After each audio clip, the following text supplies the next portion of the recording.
नमस्कार, स्वागत है आपके अपने YouTube channel SGY science classes में और मैं हूं आपका मित्र राम मूर्ति। तो साथियों, आज के इस वीडियो सीरीज में हम लोग बातचीत करने के लिए आए हैं BPSC TRE 4.0 और बिहार पुलिस से संबंधित कुछ महत्वपूर्ण प्रश्नों के ऊपर।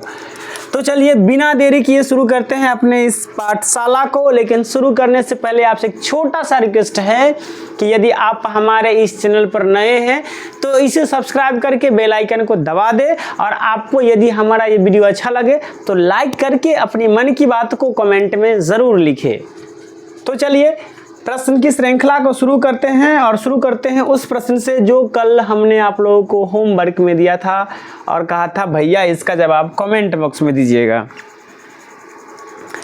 ये रही प्रश्न, ये मैथ्स का क्वेश्चन है और याद रखेंगे ये भी BPSC TRE 4 में पूछा गया प्रश्न है। चलिए जरा प्रश्न को पढ़ते हैं और उसके बाद जवाब देंगे। ये होमवर्क वाला है, पहले बताए थे आपको। कहता है कि यदि 2 पुरुष और 4 महिलाएं एक काम को 8 दिन में, यानी कितने पुरुष? 2 पुरुष, तो पुरुष को लिखते हैं मेन, प्लस में 3 महिला। कितने महिला? महिला मतलब वुमेन। किसी काम को कितने दिन में करती है? 8 दिन में। फिर 3 पुरुष और प्लस में 2 महिला। और 1 मिनट गड़बड़ा गया ना, महिला मतलब W। उसी काम को कितने दिन में करती है? 7 दिन में। अब देखिए सेम काम है तो काम किया बराबर काम किया ना, मतलब जो काम को 2 पुरुष और 3 आदमी 8 दिन में करता है उसी काम को 3 पुरुष और 2 महिला 7 दिन में करता है। मतलब हम कह सकते हैं कि ये मान इसको 8 से गुना करेंगे फिर इस पूरे को 7 से गुना करेंगे तो ये दोनों बराबर होगा, क्योंकि ये काम और ये काम दोनों काम बराबर था। इसे हल करते हैं तो जब इसे हल करेंगे तो कहेंगे 8 दूना 16 मैन प्लस 8 त्रिक 24 वुमन। ये किसके बराबर है? तो 7 या 21 मैन के और प्लस 7 दूना 14 वुमन के, यानी महिला के। अब इसको इधर ले जाएंगे तो 21 में से 16 गया तो 5m, और इसको इधर लाएंगे तो ये 24 में से 14 गया तो 10w। यहाँ से m बट्टे w का मान ज्ञात कर देंगे तो हो जाएगा 10/5, यानी ये आ जाएगा 2/1। अब चलिए यहाँ से काम निकालते हैं हम लोग। तो यहाँ से काम निकालेंगे तो m का मान 2 है। m का मान कितना है? 2 है। तो 2 गुने 2 प्लस में 3 गुने 1 इंटू 8। इसे गुना करेंगे 2 दूना 4 और 3 7, और 7 को 8 से गुना करेंगे 8 से 56, यानी टोटल काम कितना है? 56। अब टोटल काम है 56। हमसे क्या पूछा गया है? पूछा गया है कि 5 पुरुष, तो 5m और m का मान कितना है? 2, प्लस में 4 महिला, तो 4 गुने महिला का एफिशिएंसी कितना है? 1। कितने दिन में करेगा? तो टोटल काम बट्टे व्यक्तियों की संख्या, तो ऊपर हो गया 56 और बट्टा में क्या हो जाएगा? 5 दूना 10 और 4 14। इसे काटिए कितना हो जाएगा? 56, 14 चौका 56, 4 दिन। यही आपका सही आंसर हो गया, यानी option number B is the right answer. चलिए अब हम लोग शुरू करते हैं आज के प्रश्न से, और आज का प्रश्न ये रहा आपके स्क्रीन बोर्ड पर। बताइए क्या होने वाला है इसका सही आंसर जी। प्रश्न कहता है कि भारत के कुल भू क्षेत्र में पर्वतों का हिस्सा है 30%, 27%, 40%, उपयुक्त में से एक से अधिक या इनमें से कोई नहीं। उपयुक्त में से एक से अधिक या इनमें से कोई नहीं। अब यहाँ पर आप देखेंगे तो ये अपना भारत का मैप है, इंडिया का मैप है, और इसमें देखेंगे ये जो भाग है ये भाग पर्वतीय क्षेत्र है। जितना भी हरा भाग आपको दिखाई दे रहा है ये सब भाग पर्वतीय क्षेत्र है। इधर ये पर्वत है, ये पर्वत, ये पर्वतीय क्षेत्र है। उसके बाद ये जो भाग दिखाई दे रहा है ये वाला भाग, पीला टाइप का जो भाग है, ये भाग मरुस्थलीय क्षेत्र है। ये जो नीला भाग जो आपको दिखाई दे रहा है ये मैदानी क्षेत्र है। इधर भी ये मैदानी क्षेत्र है। ये जो भाग दिखाई दे रहा है ये तटीय मैदान है और ये जो भाग दिखाई दे रहा है, इधर ये भाग और इधर ये भाग, ये पठार है। और इस प्रकार से वैसे भारत के क्षेत्रफल की दृष्टि से ये जो भाग है, ये दोनों जो भाग है, ये 29% है। यानी भारत में, एक मिनट सॉरी, भारत में जो पर्वतीय क्षेत्र है, यानी ये भाग और ये भाग 29% है। कुल क्षेत्रफल का कितना प्रतिशत है? 29% है। पठार वाला भाग की बात करें तो ये 28% है। अगर मैदान की बात करें तो मैदानी क्षेत्र जो है ये 43% है। मैदानी क्षेत्र कितना है? 43% है, जिसमें कि ये भाग भी आ जाता है।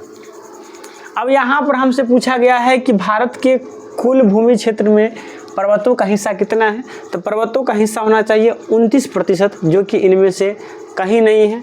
यहाँ 30% है, 27% है, 40% है। उपयुक्त में से एक से अधिक है, उपयुक्त में से कोई नहीं। तो अपना आंसर हो जाएगा उपयुक्त में से कोई नहीं। चलिए,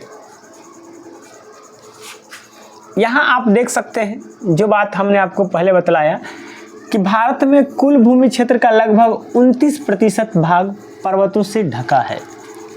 पर्वत, भारत में कुल भूमि भाग का 29% भाग पर्वतीय है। पठार लगभग 28% भाग पठारी है। मैदान 43% भाग मैदानी है। प्रमुख पर्वत श्रृंखला की बात करें तो भारत में हिमालय है, अरावली है, विंध्याचल है और सतपुड़ा है जैसे प्रमुख पर्वत श्रृंखला है। यानी ये जो है ये भारत की कुछ प्रमुख पर्वत श्रृंखलाएँ हैं। चलिए अगले प्रश्न की ओर हम लोग चलते हैं। तो अगला प्रश्न ये रहा आपके स्क्रीन बोर्ड पर, इसे पढ़ेंगे और जवाब देंगे क्या होगा इसका सही आंसर। बताइए। कहता है कि जीवाश्म ईंधन किस प्रकार के संसाधनों का उदाहरण है? नवीकरणीय, जैविक, गैर नवीकरणीय, उपयुक्त में से एक से अधिक या उपयुक्त में से कोई नहीं। तो जीवाश्म ईंधन जो है ये गैर नवीकरणीय संसाधन है। कैसा संसाधन है? गैर नवीकरणीय संसाधन है जीवाश्म ईंधन। देख सकते हैं आप यहाँ पर आप देख सकते हैं कि जीवाश्म ईंधन जैसे कि कोयला, पेट्रोलियम और प्राकृतिक गैस गैर नवीकरणीय संसाधन के उदाहरण हैं, जो पृथ्वी की सतह के नीचे दबे हुए जीवों के अवशेषों से लाखों वर्ष में बनते हैं। जीवाश्म ईंधन को गैर नवीकरणीय संसाधन माना जाता है क्योंकि इन्हें बनने में बहुत अधिक समय लगता है, क्योंकि इनको बनने में लाखों वर्ष लग जाता है, इसलिए इसे गैर नवीकरणीय नॉन रिसाइकल सोर्स के अंतर्गत इसे रखा जाता है लगता है और मानव समय सीमा में इनकी पूर्ति नहीं हो सकती है। और मानव की जो लाइफ स्पैन है वो लगभग 100 वर्ष यानी 80 वर्ष तो एवरेज है, तो इतना होता है। और एक जीवाश्म को पुनर्बनने में लाखों वर्ष लग जाता है, इसलिए इसे गैर नवीकरणीय माना गया है। जैसा कि ऊपर भी लिखा हुआ है, कोयला, पेट्रोलियम और प्राकृतिक गैस जो है ये जीवाश्म ईंधन के प्रमुख प्रकार है। जीवाश्म ईंधन का उपयोग ऊर्जा के स्रोत के रूप में किया जाता है, जैसे कि बिजली उत्पादन, परिवहन और हीटिंग में जीवाश्म ईंधन का प्रयोग किया जाता है। यहाँ पर आप देख सकते हैं संसाधन के प्रकार है। संसाधन दो प्रकार के होते हैं, एक प्राकृतिक संसाधन होते हैं, प्राकृतिक संसाधन, और दूसरा होता है मानवीय संसाधन। कैसा होता है? मानवीय संसाधन होता है। अब प्राकृतिक संसाधन दो प्रकार का होता है, एक होता है नवीकरणीय संसाधन या नवीकरणीय योग, और एक होता है अनवीकरणीय संसाधन ना। इधर जो होता है मानवीय संसाधन दो प्रकार के, संरचना एवं संस्था होता है, और दूसरा क्या होता है? मानव एवं गुणत्व ना। ये संसाधन होता है। तो संसाधन के जो प्रकार है ये कुछ इस प्रकार से है। चलिए अगले प्रश्न की ओर चलते हैं, और अगला प्रश्न ये रहा आपके स्क्रीन बोर्ड पर, इसे पढ़िए और जवाब दीजिए क्या होने वाला है इसका सही आंसर। कहता है कि महात्मा गांधी के राजनीतिक गुरु कौन हैं? महात्मा गांधी के राजनीतिक गुरु कौन थे? दादा भाई नौरोजी, एम.जी. रानाडे, सुरेश चंद्र बनर्जी, या उपयुक्त में से एक से अधिक या उपयुक्त में से कोई नहीं। ये बगल में जो एक महापुरुष को आप देख रहे हैं ये तो गांधी जी है, और गांधी जी के बगल में जो खड़े हैं वे इनके राजनीतिक गुरु हैं, और इनका नाम है गोपाल कृष्ण गोखले। क्या नाम है? गोपाल कृष्ण गोखले। गोपाल कृष्ण गोखले जी गोखले जो है ये गांधी जी के राजनीतिक गुरु है। कौन है ये? गांधी जी के राजनीतिक गुरु हैं गोपाल कृष्ण गोखले जी। यानी यहाँ हो जाएगा इनमें से कोई नहीं, क्योंकि ऑप्शन में ये नहीं है। चलिए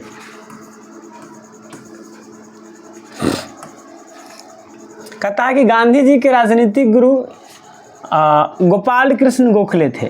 गोपाल कृष्ण गोखले एक भारतीय उदारवादी राजनीतिक नेता और समाज सुधारक थे। वह भारतीय राष्ट्रीय कांग्रेस यानी आईएनसी के वरिष्ठ नेता थे। गोखले को उनके संयम और भारतीय स्वतंत्रता प्राप्त करने के संवैधानिक साधनों में विश्वास के लिए जाना जाता है। यानी वे संविधान के जो साधन है उसमें वे विश्वास रखते थे। अब आपसे एक छोटा सा प्रश्न ये है कि आप हमें बताएंगे कि गांधी जी के आध्यात्मिक गुरु कौन थे? आध्यात्मिक गुरु कौन थे? ये कमेंट बॉक्स में आप लोग सब आदमी कमेंट करके बताएंगे गांधी जी के आध्यात्मिक गुरु कौन थे। गांधी जी के आध्यात्मिक गुरु कौन थे? चलिए अगले प्रश्न की ओर हम लोग चलते हैं। तो अगला प्रश्न ये रहा आपके स्क्रीन बोर्ड पर। प्रश्न कहता है कि चंपारण आने के लिए किसने गांधी जी को राजी करने का निर्णय लिया?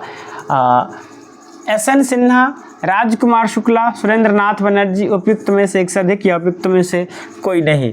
तो इसका सही आंसर हो जाएगा राजकुमार शुक्ल। राजकुमार शुक्ल जो है वो गांधी जी को चंपारण आने के लिए क्या किए थे? राजी किए थे। और आपको बता दें ये चंपारण सत्याग्रह 1917 में हुआ था। इसे नील सत्याग्रह के नाम से भी जाना जाता है, नील आंदोलन के नाम से जाना जाता है। और ये गांधी जी का पहला किसान आंदोलन था। क्या था ये? गांधी जी का पहला किसान आंदोलन था। और ये जो है ये तीन कठिया व्यवस्था के लिए, किसके लिए? तीन कठिया व्यवस्था के लिए ये क्या किया गया था? शुरू किया गया था। और आपको बता दें चंपारण क्या है, ये सब आदमी जानते होंगे। चंपारण जो है ये बिहार का जिला है, बिहार का एक जिला है चंपारण। चलिए अब यहाँ पर आप देखिए कहता है कि चंपारण आने के लिए महात्मा गांधी को राजकुमार शुक्ल ने राजी किया, जिसके बाद चंपारण सत्याग्रह हुआ। चंपारण के एक किसान थे जिन्होंने 1917 में गांधी जी से मुलाकात की और उन्हें किसानों की समस्या को समझने के लिए चंपारण आने के लिए राजी किया। ये कौन? राजकुमार शुक्ल। कौन? राजकुमार शुक्ल जी। राजकुमार शुक्ल जी जो थे ये चंपारण के किसान थे। ये भी पूछा सकता है राजकुमार शुक्ल कौन थे? चंपारण के एक किसान थे और इन्होंने गांधी जी से मुलाकात की और गांधी जी को कहे कि एक बार आकर के आप चंपारण में किसान की हालात का जायजा लीजिए। गांधी जी ने 1917 में तीन कठिया व्यवस्था के खिलाफ चंपारण सत्याग्रह शुरू किए। ब्रजकिशोर प्रसाद, अनुग्रह नारायण सिन्हा और डॉक्टर राजेंद्र प्रसाद भी चंपारण सत्याग्रह में शामिल थे। ये बात कई बार पूछे गए हैं कि चंपारण सत्याग्रह में कौन कौन नेता शामिल थे। तो ब्रजकिशोर प्रसाद, अनुग्रह नारायण सिन्हा और डॉक्टर राजेंद्र प्रसाद सभी लोग चंपारण सत्याग्रह में शामिल थे। चलिए हम लोग अगले प्रश्न की ओर चलते हैं और अगला प्रश्न ये रहा आपके स्क्रीन बोर्ड पर। आप पढ़ेंगे और जवाब देंगे। प्रश्न कहता है कि लखनऊ समझौता हुआ था 1915 में, 1919 में, 1917 में, उपयुक्त में से एक से अधिक या उपयुक्त में से कोई नहीं। लखनऊ समझौता कब हुआ था? तो आपको बता दें लखनऊ समझौता 1916 में हुआ था। कब हुआ था? 1916 में। अब इसके बारे में कुछ जानकारी यहाँ पर आपको प्राप्त हो सकती है। जैसे कि लखनऊ समझौता 1916 की सबसे बड़ी उपलब्धि यह थी कि इसने भारत की आज़ादी की मांग के लिए उदारवादी और उग्रवादी दोनों को एक साथ ला खड़ा किया था। मतलब लखनऊ समझौता के अंतर्गत जो उदारवादी नेता थे और जो उग्रवादी नेता थे दोनों एक मंच पर आकर के और आज़ादी के लिए एक साथ खड़े हुए थे। सभी भारतीयों ने मिल करके अंग्रेजों से स्वशासन की मांग की। स्वशासन क्या किए थे? मांग किए थे। जब लखनऊ समझौता हुआ तब लॉर्ड चेम्सफोर्ड भारत के वायसराय थे।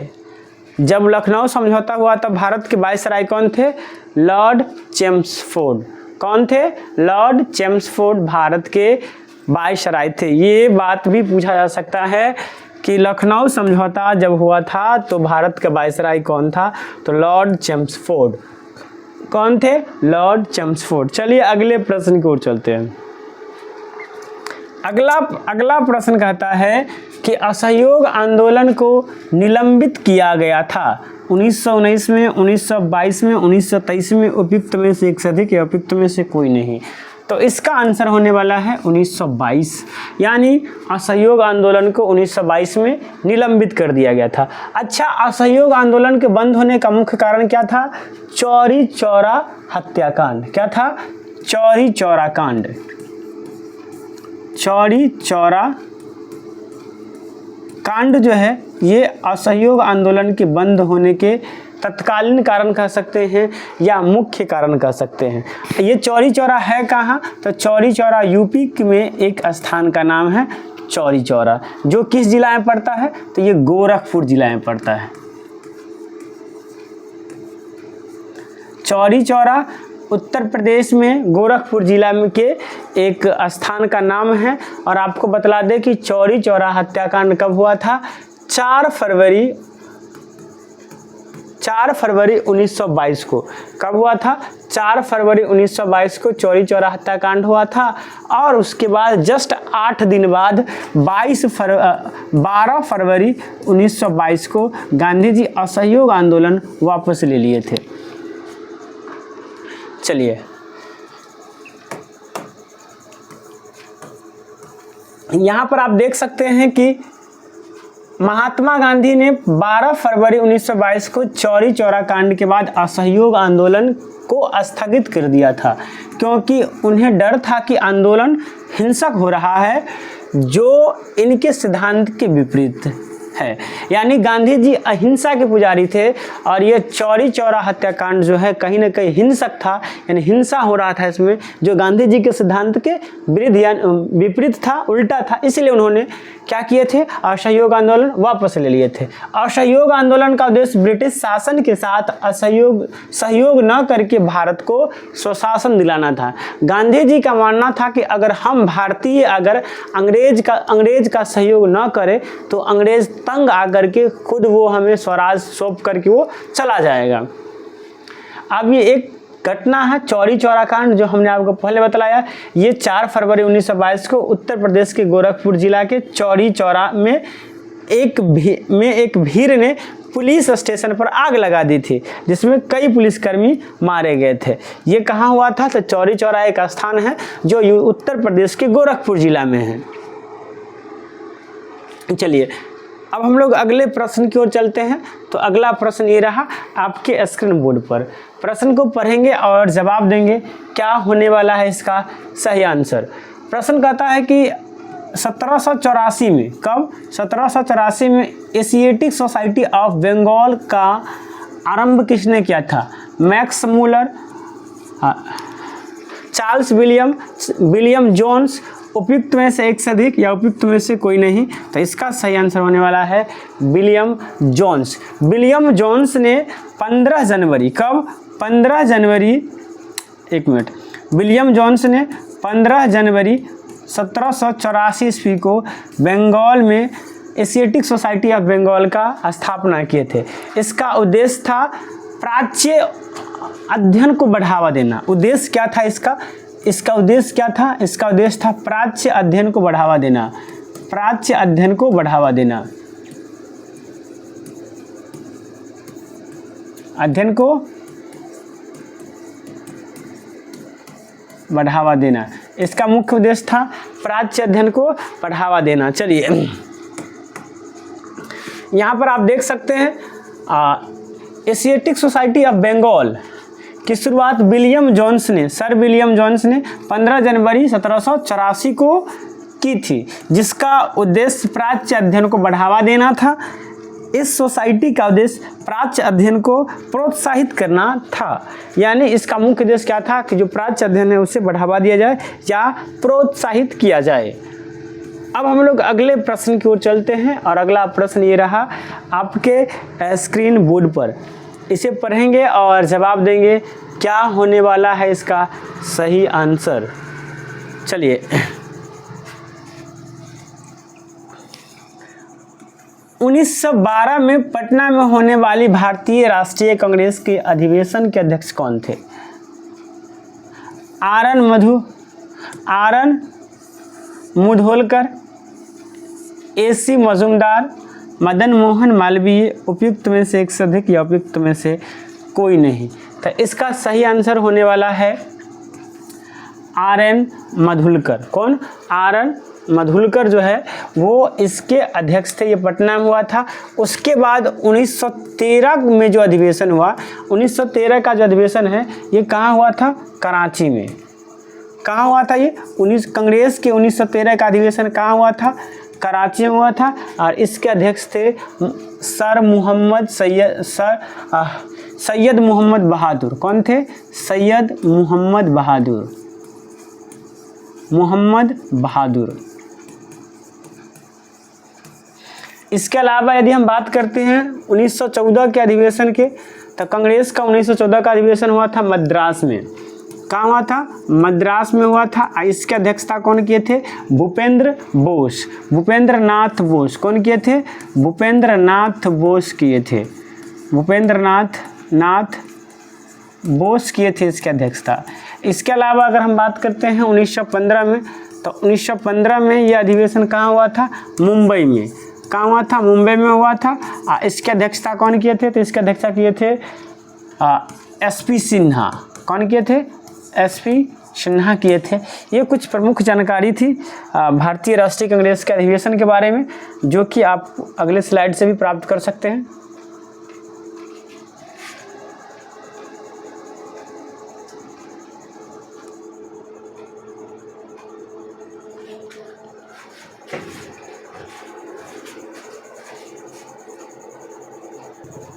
चलिए, यहाँ आप देख सकते हैं कि जो वर्ष 1912 में जो अधिवेशन हुआ था वो कहाँ हुआ था? पटना में।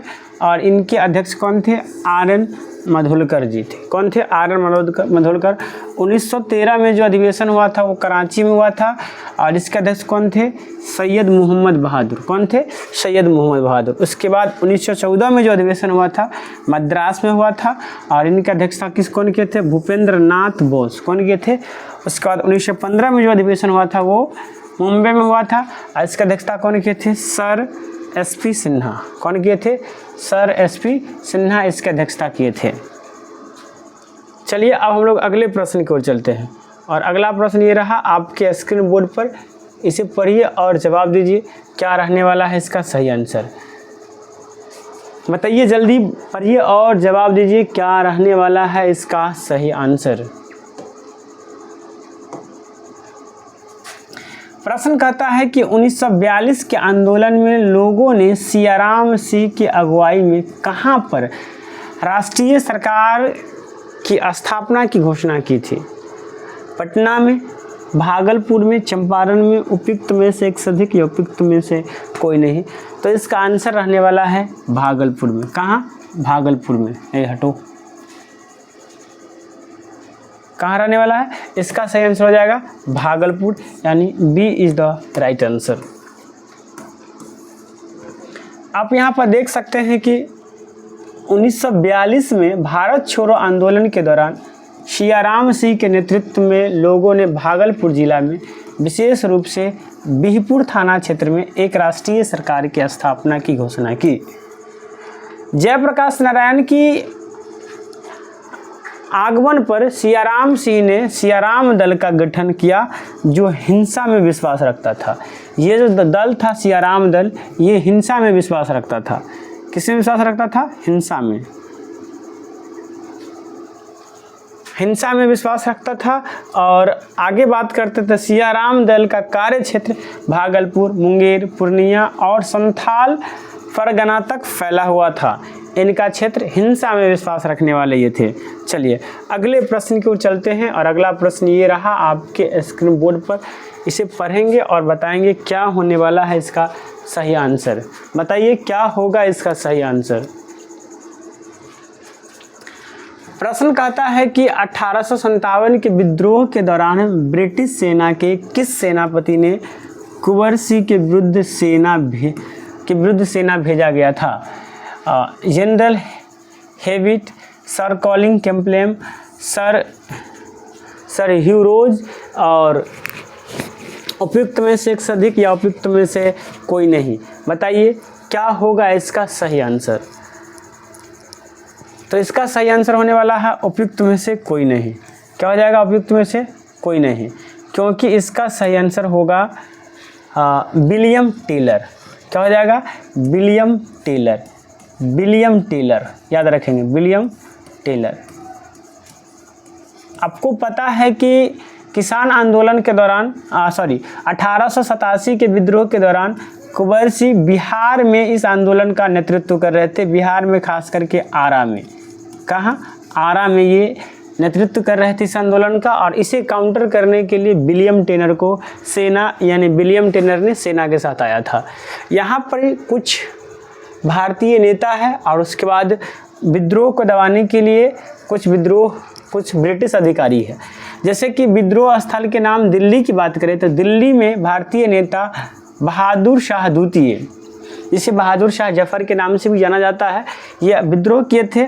और विद्रोह को दबाया कौन था? Sir Nicolson.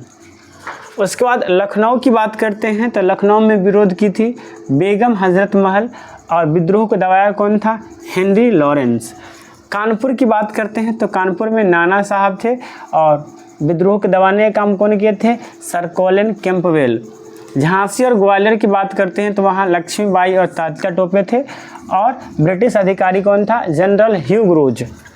बरेली की बात करें तो वहाँ खान बहादुर खान थे, और ब्रिटिश अधिकारी कौन थे? Sir Colin Campbell. अगर इलाहाबाद और बनारस की बात करें तो वहाँ मौलवी लियाकत अली थे, और ब्रिटिश अधिकारी कौन थे? कर्नल ऑनसेल। और बिहार की बात करें तो बिहार में कुंवर सिंह थे, और विद्रोह को नेतृत्व कौन कर रहे थे? William Taylor.